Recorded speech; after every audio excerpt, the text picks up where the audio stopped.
D'après BFM TV, Anne-Sophie Lapix, présentatrice et journaliste emblématique de France 2, a été victime d'une tentative de homejacking à son domicile parisien dans la nuit de samedi à dimanche.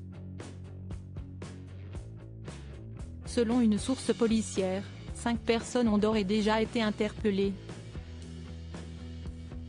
Grosse frayeur pour Anne-Sophie Lapix. Dans la nuit du samedi au dimanche 21 janvier 2024, l'épouse d'Arthur Sadoun a été victime d'une tentative de homejacking à son domicile du 16e arrondissement de Paris, a indiqué une source policière à nos confrères de BFM TV. Les faits se sont déroulés aux alentours de 3h50 du matin. Selon Le Parisien, mardi dernier, la principale intéressée avait déjà surpris un homme qui forçait avec un pied de biche l'entrée de son hôtel particulier. Ayant alerté les services de police, ces derniers ont redoublé de vigilance dans son quartier.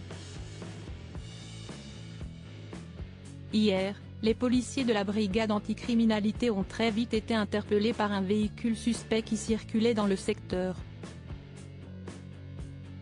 Dans le véhicule en question, 5 hommes semblaient chercher leur route avant de se stationner devant le domicile de la star du JT. Ayant pris soin de dissimuler leur visage avec des capuches et écharpes, les malfaiteurs ont rapidement escaladé la grille d'entrée de l'hôtel particulier d'Anne-Sophie Lapix. 5 suspects en garde à vue se faisant discrets dans son jardin pour éviter d'être repérés, ils ont toutefois été aperçus par l'un des fils de la présentatrice. Ni une ni deux, le jeune homme s'est emparé de son cellulaire pour les filmer. Pris la main dans le sac, les voleurs ont naturellement pris la fuite. Toutefois, les forces de l'ordre les ont rapidement interceptés 2 kilomètres après.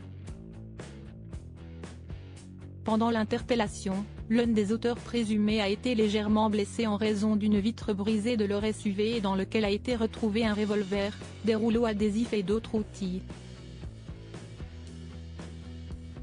Toujours selon BFM TV, 2 mineurs font partie des 5 suspects arrêtés place de Varsovie, aux abords des jardins du Trocadéro. Tous originaires de Massy, Essonne, sont actuellement en garde à vue.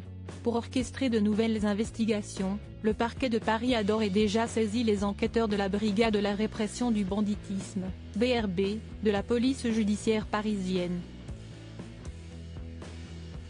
Ces derniers mois, les affaires de homejacking ne cessent de se multiplier et touchent de plus en plus les personnalités. En décembre dernier, Vita a vécu un épisode traumatisant lorsque plusieurs malfaiteurs se sont introduits au petit matin dans sa maison de Rueil-Malmaison et s'en sont pris à elle mais aussi à ses enfants qui ont été séquestrés le temps que plusieurs objets de valeur soient dérobés. Fort heureusement, les coupables ont eux aussi été identifiés et arrêtés.